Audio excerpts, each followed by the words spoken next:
Death at Bishop's Keep, Chapter 45. The tragedy of English cooking is that plain cooking cannot be entrusted to plain cooks. Countess Morphy, English Recipes. Deeply annoyed, Kate remained after Sir Charles left the room to pursue his inquiry, whatever it was.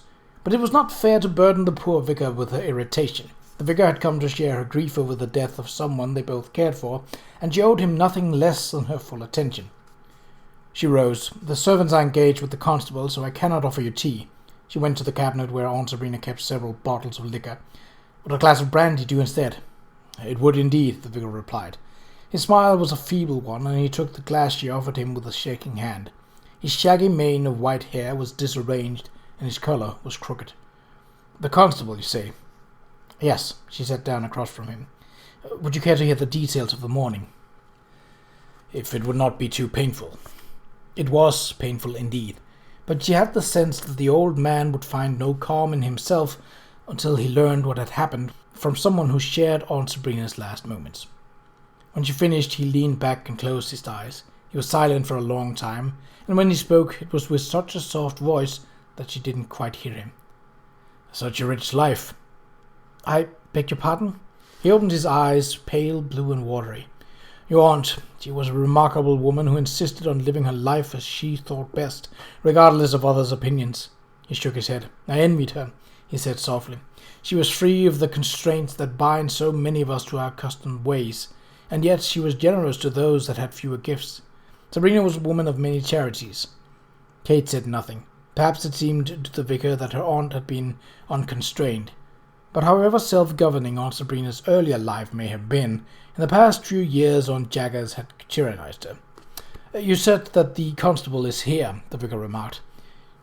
"Dr. Randall could not be sure of the cause of death," Kate said. "It seems there will be an inquest and probably autopsies. The doctor suggested that the constable will be asked to interview the servants while the details were still fresh in their minds, and I concurred." "Quite right," the vicar said. "Quite right. But if Sabrina and her sister did not die of illness, how—" He looked at Kate, alarm widening his eyes. "Did the doctor suggest— Is there a thought of—" He answered his own question with an empathetic shake of his head. "No, of course not. I am sure that some obscure disease or condition will be discovered to be the cause." Kate rose and added another lump of coal to the fire. She knew the word that the vicar could not bring himself to utter. Poison.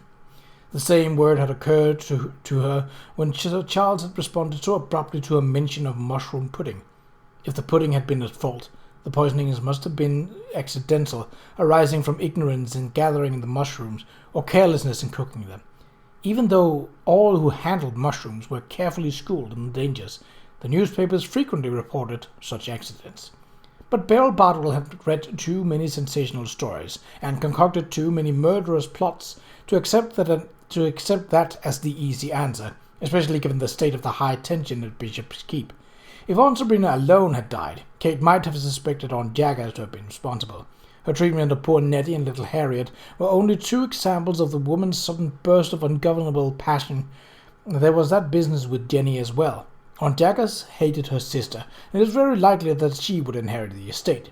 Yes, if Aunt Sabrina alone had died, Kate would immediately have suspected Aunt Jaggers of slipping a poisonous mushroom into the pudding. But if the pudding were indeed the lethal weapon, Aunt Jaggers could hardly have been the killer.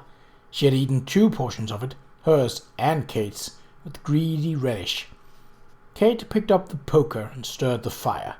There was another way to interpret the tragedy. Aunt Sabrina had clearly been desperate to escape from whatever threat of exposure her sister was holding over her head. "If I had not already decided to put an end to her intimidations and cruelties, this would be the last straw," was her words, when Kate told her that Aunt Jaggers had discharged cook.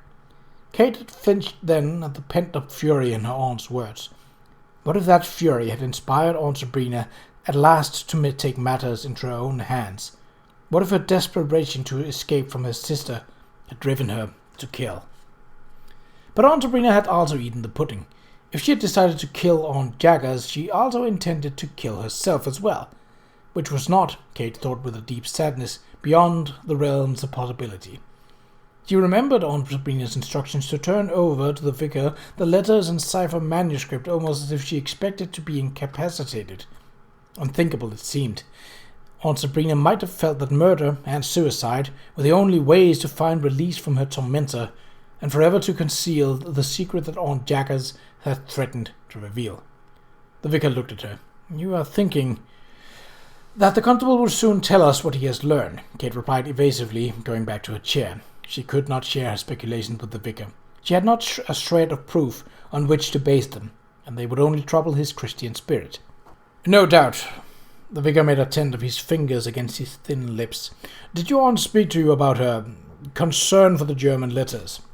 "Yes," Kate said. "Thank you for reminding me. She wanted me to give them to you and the cipher document." She looked at him. "There is some question in my mind about the letters," she had added hesitantly. Was now the time to mention the business? But Aunt Sabrina had seemed quite urgent about them, so perhaps there was something more here than she understood. It might be best to say what she thought. "I had already gotten a start on translating the letters when Aunt Sabrina asked me to lay them aside. I feel that they are... She took a deep breath. "I am no scholar of the German language, sir, but I have learned something of its grammar and its spelling. In my opinion, the letters were not written by a native German speaker. I believe them to be forgeries." The vicar's eyes narrowed, but Kate suspected he was not surprised. "You're quite sure?" "No, I could be mistaken," Kate admitted, "or there could be another explanation for what I observed. Perhaps they should be shown to some other person who might—" "There's no need," the vicar said. His tone had the finality of a judge pronouncing a sentence of death. "Your observations are corroborated by a letter from Mathers in Paris." Kate sat upright.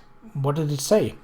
"The letter denounced Westcott as a forger and a fraud, and the author of Fräulein Sprengel's putative correspondence. Your aunt brought it to show me. As you might imagine, she was extremely distraught." Kate nodded, remembering. She was indeed. She was still highly disturbed when she returned yesterday evening. The vicar's mouth twisted as if he were tasting something foul. "It seems that the respected Dr. Westcott bestowed upon himself his own forged authorization to establish the Order of the Golden Dawn." Kate stared at him. "If the letters are forgeries," she said slowly, "then the order founded on their authority is a sham." The vicar spoke with a weary distaste, darkened with anger. "And the cipher document?" She recalled that some of the pages had a watermark date of 1809, suggesting that it was over 80 years old, while others were unmarked. But the author of the document might have found a cache of old paper. While the writing looked brown and faded, a sepia ink might have been used to make it appear so. "If you and Mathers are right in your accusation, one must suspect that the cipher document is also a piece of fakery." Agitated, the vicar heaved himself out of the chair and began to pace back and forth in front of the fire. "The truth of the matter is that Westcott has made fools of all who trusted him. The Order of the Golden Dawn is a hoax and a fraud." "But what could Dr. Westcott gain from such an action? Money?" "Something worth more to him than money," the vicar replied. "Repute, public acclaim, power over others." He spoke with increasing passion. "Self-aggrandizement, self-magnification, these are powerful motives. People kill for far less. A modest deception is nothing to balk at." "Who knows about Mrs. Mathers' accusation?" "Only you, I, and Mrs. Farnsworth," the vicar said. "Both your aunt and I felt the matter should be held strictly confidential, and that some sort of committee should be convened to inquire into it." "And how does Mrs. Farnsworth view the situation?" "I do not know, for Sabrina went to see her after she visited me. I would not be surprised if Mrs. Farnsworth discounted Mathers' indictment. She and Westcott are close friends. Some even say—" He paused in his pacing and cleared his throat uncomfortably. "Excuse me for offending you, my dear. Some say that they are lovers. And Mathers has been a pest since the beginning. He has challenged Westcott's authority on several occasions. Worse, he regularly harasses people for money for his work in Paris."